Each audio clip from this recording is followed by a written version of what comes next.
I just want to acknowledge that I have a conflict of interest of sorts. I was chair of the interim data committee for CARA for the CALM-1 and CALM-2 trials. For me, I had a patient who was really problematic. I was confused about what to do. He skipped dialysis a lot, ostensibly due to transportation problems. When he came to dialysis, he would often cut his treatment short.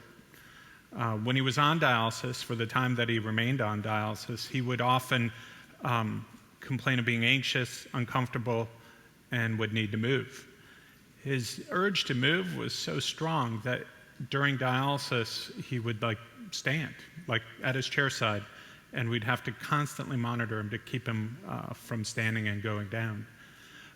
For me, this was a patient who had really severe restless leg syndrome, and we really struggled in managing it. We took a number of sort of non-pharmacologic and pharmacologic approaches, but eventually this patient developed calciphylaxis and had a premature death.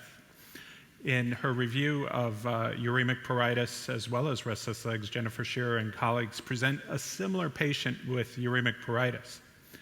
So given these stories, it's not surprising that patients, when you ask them what we should focus on, they don't, maybe surprisingly to Dr. Teitelbaum, they don't say small solute clearance, right? If you ask them, a lot of them want us to focus on sort of itch and sleep.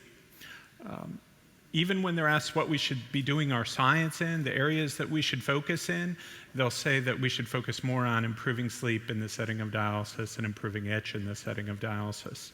And with those sort of patient-centered thoughts and guidelines, the aims of this talk are to just recognize uremic pruritus and restless legs as sort of common but uncommonly diagnosed and managed, talk about what we understand of the pathophysiology of both, and really kind of focus on the pharmacologic and non-pharmacologic approaches to the management of uremic pruritus as well as restless legs.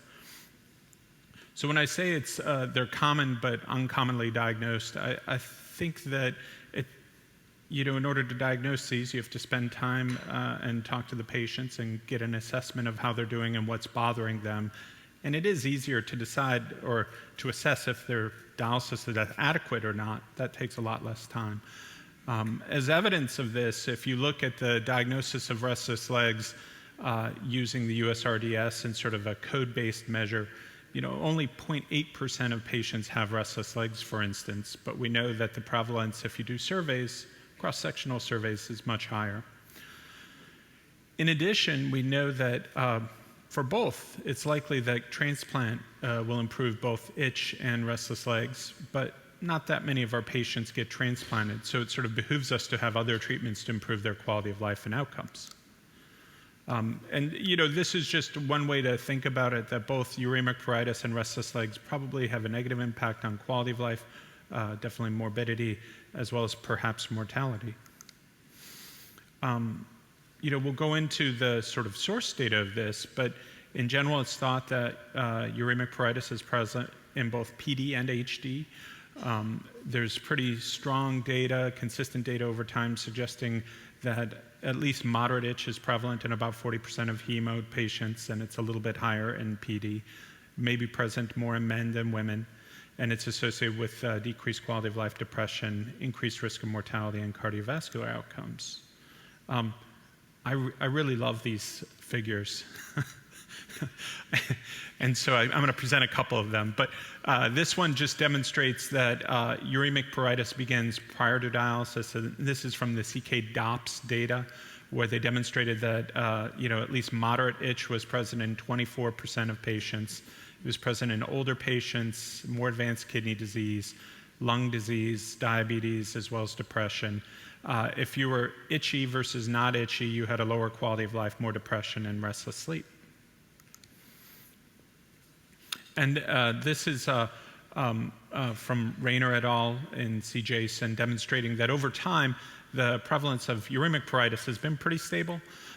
It's roughly about 40% of patients who are surveyed that will endorse having at least being moderately bothered by itch. For those of you that take care of patients, especially the nurses. The manifestations of uremic pruritus are pretty commonly come across and pretty easily picked up. There's evidence of like recent scratching, like kinification, papules, and then you can develop chronic scarring. They do vary significantly from patient to patient, like the itch marks that you see. Also, interestingly, in longitudinal data of patients, even just over the course of weeks, like the areas that itch and the severity of itching can change dramatically, and the positions that bother people, or the areas that bother people on their body, can change dramatically. In general, it's bilateral, discontinuous itch, worse at night, and it can interfere with sleep. It persists for a long time. In the cross-sectional data, when they ask patients how long they've had it, usually it's in the terms of years, like 3 years, 6 years, or longer. Often it's in the back, maybe in the sort of torso, often the forearm. Can vary a lot, though. And when you take the cross-sectional and cohort data and look at the factors that are associated with uremic pruritus or severe itch, there are a lot of things that pop up. These things can serve as sort of predictors, or things that should make us think of asking the patient if they have itch. They can also maybe serve as sort of things that are modifiable, or things that we can try and tweak to improve the itch sensation.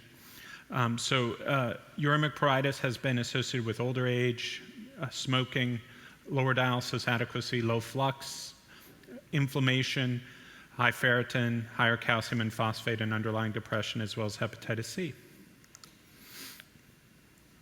The extent to which these directly contribute to the sense of itch is a little bit up for debate.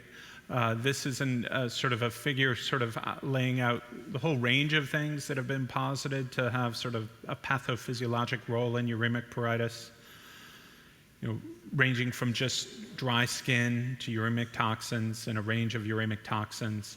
I do think that the thinking has gotten a little more nuanced and a little more focused around inflammation, as well as an imbalance of opioid receptors, and we'll talk in more detail about those. So as far as inflammation goes, there has been pretty well documented inflammation in those with uremic pruritus, increase in interleukins as well as CRP, increase in T helper cells. So it's thought that just kind of dampening inflammation would be one approach to managing uremic pruritus.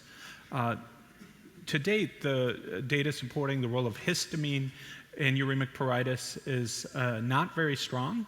There's kind of common experience that antihistamines don't really make uremic pruritus go away. In addition, there's imaging data using functional MRI demonstrating that the histamine pathway of itch is not the one activated in uremic pruritus. So with that in mind, well, what is it?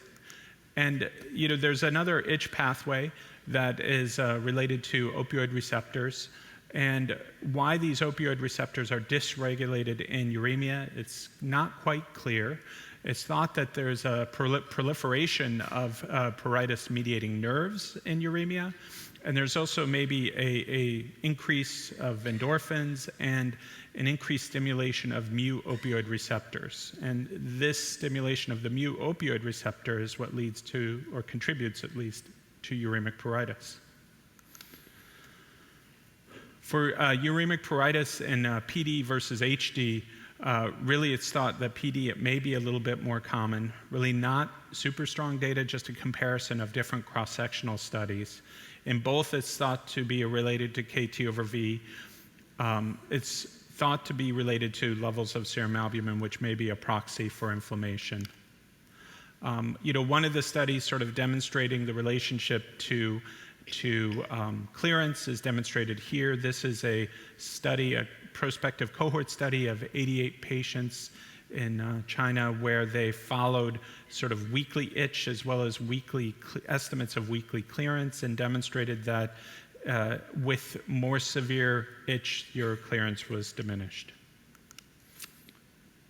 So what's our approach to this?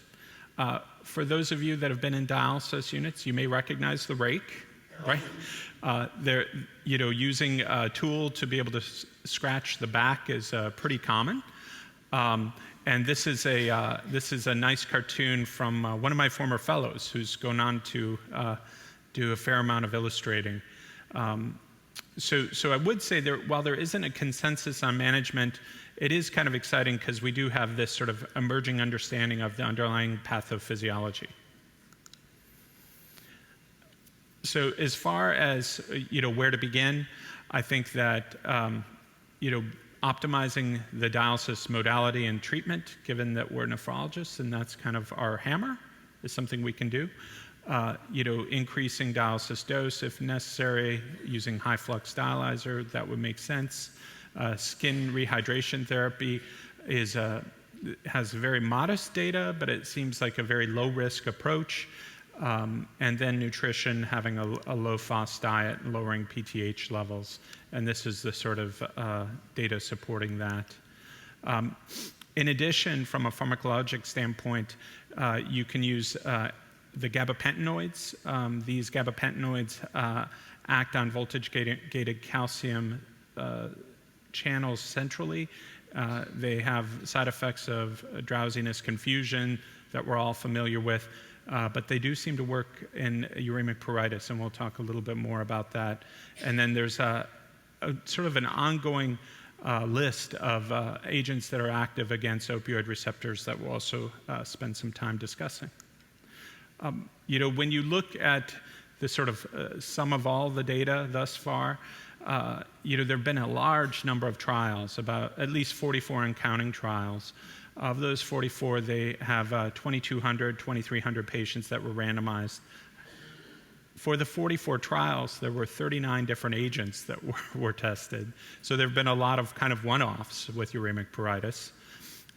Given the numbers, a number of the trials are very small. A number of them have sort of low-quality evidence. The sort of, from this meta-analysis, one sort of consistent signal was that gabapentin or pregabalin seemed to have an effect. There was evidence of sort of a consistent signal for decreased itchiness, also a consistent signal for the side effects of gabapentinoids, which we're familiar with. This is sort of a list of the different agents that have been tried with very modest success or sort of a low-level data over time. In addition, there's a couple of recent studies that have come out that are promising and interesting. Nalbuphine in uremic pruritus. This was published in the American Journal of Nephrology in 2017. And for this study, they randomized 120 patients to each arm. It was a randomized placebo-controlled trial. What they were looking at the sort of an improvement in the worst intensity of sort of itch reported in a numerical scale, and that was their primary outcome over time. What they demonstrated was that there seemed to be a significant but perhaps modest effect on the sort of severity of itch, as demonstrated by the green, blue, and red bars. In all cases, there was an improvement in the itch severity from 0 to 8 weeks. Also of note, and maybe contrasting to the next study, was there was a decline in the number of folks that took the nalbuphine over time. And if you look at that, it was kind of a pretty significant drop-off over the period of the 7 to 8 weeks. Also of note, in this particular trial, there was no real strong signal in any of the secondary outcomes, like the Skindex, which is sort of a skin-focused quality of life instrument.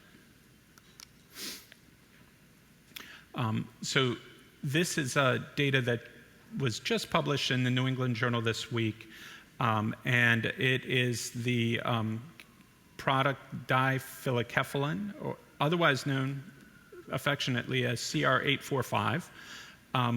And in this trial, it was shown that diphyllocephalin improved itch scores in a significantly higher proportion than placebo. So this was a randomized controlled trial. This agent was given IV in the venous port thrice weekly. It was dosed at 0.5 micrograms per kilogram of dry weight. and there was a placebo control. The primary outcome was changed in the worst intensity itch using the numerical rating scale, otherwise known as the Winner's scale. That's pretty good, huh? So for this study, what they wanted to demonstrate is that a higher proportion of folks would have a significant decline in the Winner's scale. They used both 3-point improvement as well as 4-point improvement because those are sort of the cutoffs that the FDA was looking for. And what they demonstrate is that there was a marked difference between diphyllocephalin and the placebo at using both the 3 and the 4-point. In addition, to me, what was sort of interesting is when they looked at sort of those that were on sort of a baseline antipruritic therapy, such as an antihistamine, and people were allowed to continue this therapy over time. When they looked at baseline versus not being on a medication, there was really no substantial difference between the groups. Both groups seemed to benefit from the agent.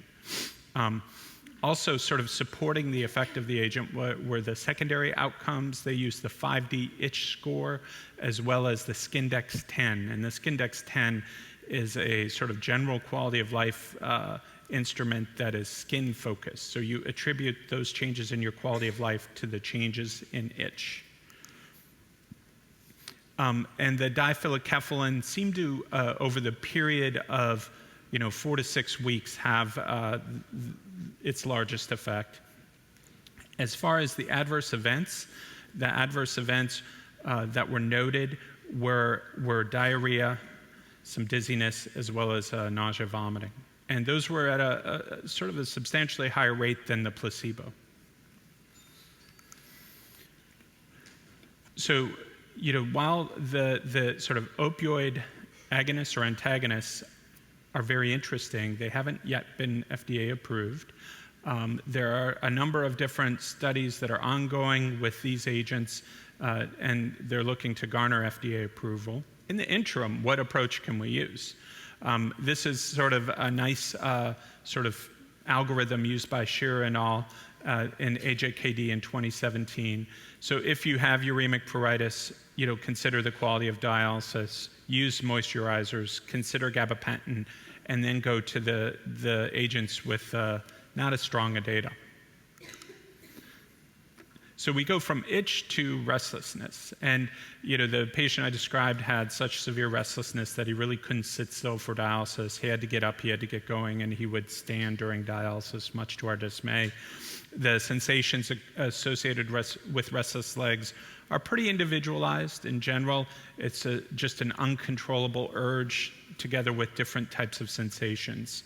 It's more common in the evening than the daytime. It's worsened during inactivity, which is really a challenge with dialysis.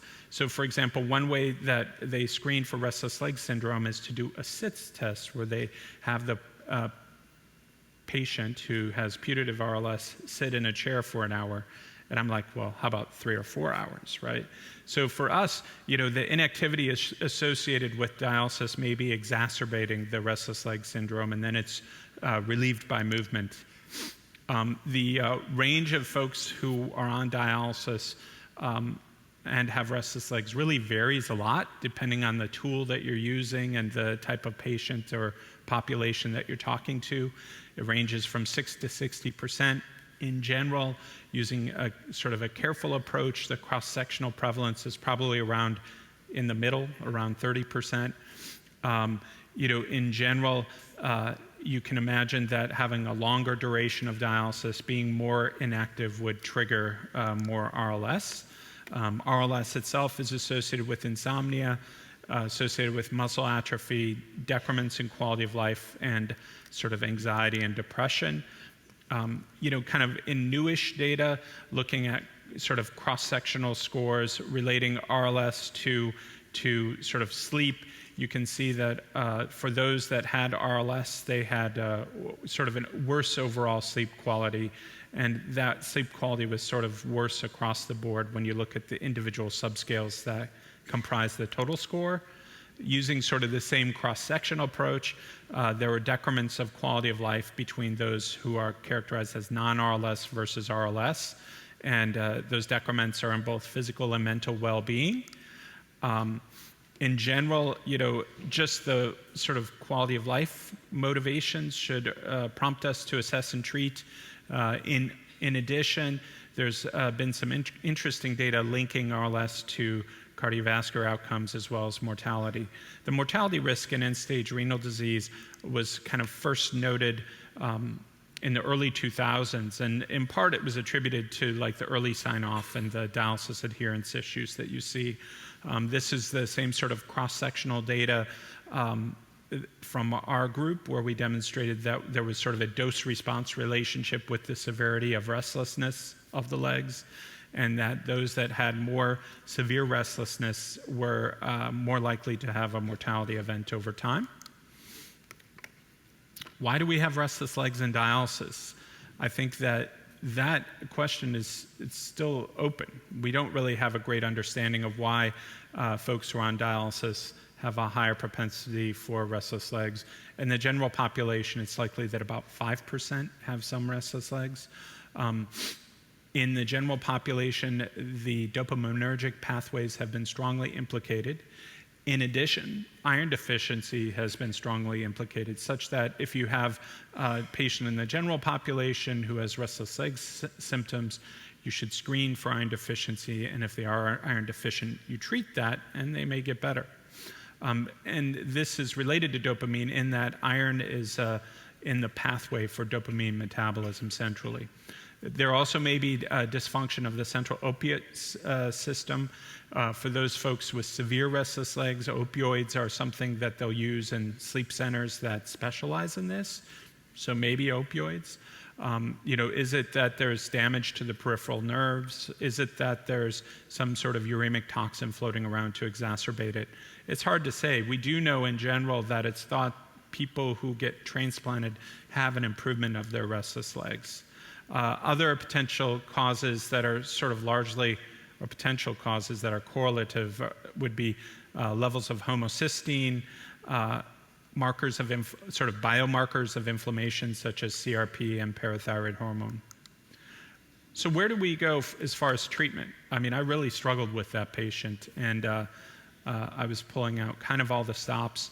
Given that our patients are on like 13 medications at baseline, and it's you are sort of beholden to run the list every time you start a new medication, I really focus on non-pharmacologic approaches first, then pharmacologic approaches, and a combination. Just the non-pharmacologic approaches, I think, are sort of good health behaviors, maintaining good sleep hygiene.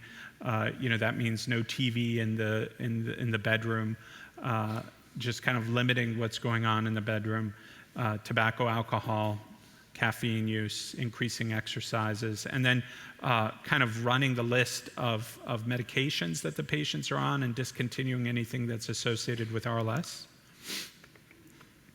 RLS, somewhat like pain, is distractible, so there are things you can do to mitigate the sensation.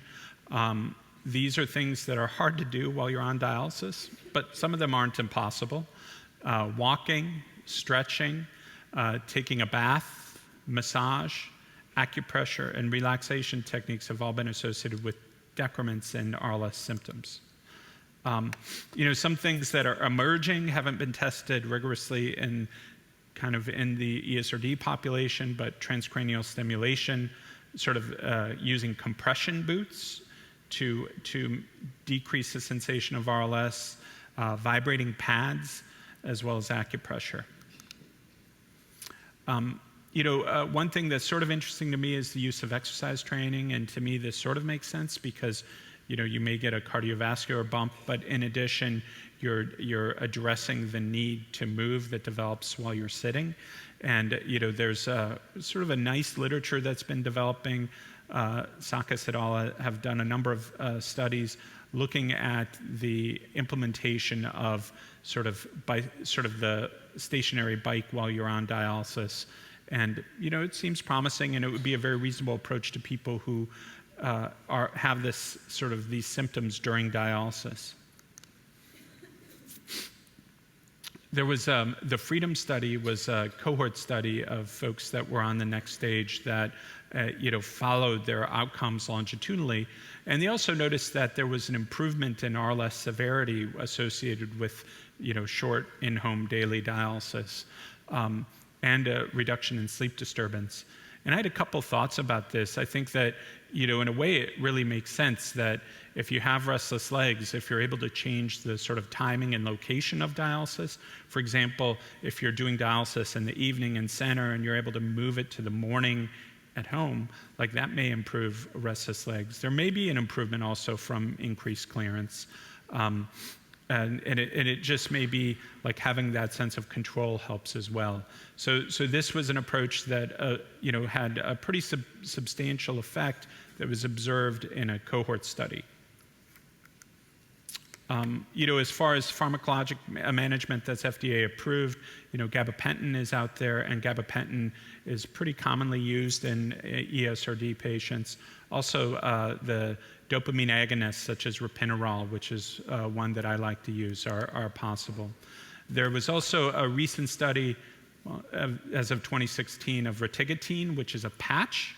For the rotigotine patch, you're able to apply this patch on a daily basis, and they did a randomized trial comparing the rotigotine patch versus placebo, and they demonstrated that there was a little bit of an increase, a little bit of an improvement in the sensation of quality of sleep, as well as a decreased sense or severity of restless legs. And also, interestingly, they noted a significant decrease in periodic limb movements overnight. So that could be considered an option. So one approach by Scherer that's been outlined is just making sure you diagnose folks, get an idea of the severity. I would say use non-pharmacologic approaches, such as exercise, and then use pharmacologic approaches to attenuate the symptoms. I would usually start off with dopamine agonist or low-dose gabapentin. And often, I would say if it gets more, if that isn't working, maybe consider a referral to a sleep specialist at that point. There is this widely held belief that these symptoms improve after transplantation. This is a study that was sort of a retrospective pre-post study looking at transplanted patients, of which about 30 received a transplant. The majority of them thought that they had improvement from transplant with their restless leg symptoms. So in general, these restless legs as well as uremic pruritus have a negative impact on their quality of life and sleep of the patients we care for. From a person-centered approach or patient-centered approach, these would be issues that are really important to our patients. I didn't talk about this, but it's entirely likely that these two illnesses coexist, that someone can have both restless legs and uremic pruritus, given their high prevalence. Despite the high prevalence, we rarely diagnose and we rarely manage people for these conditions. The key to making the diagnosis is careful history. I think that, again, it's sort of a shared decision-making approach. You need to talk to the patient about how severe their symptoms are, what are the pharmacologic approaches, and what are the non-pharmacologic approaches, and do a sort of a risk-benefit analysis together as far as a plan for management for these disorders. In general, I take a stepwise approach, first starting with non-pharmacologic, then going pharmacologic, and then sort of looking at the severity of symptoms and what they can live with. I will say that what's kind of exciting is that there is hope, that both with RLS as well as uremic pruritus, there are kind of new agents and a better understanding of the underlying pathophysiology that should help us care for patients moving forward. So I'm very grateful for your time, and I'll be a part of the panel in a little bit. Thank you.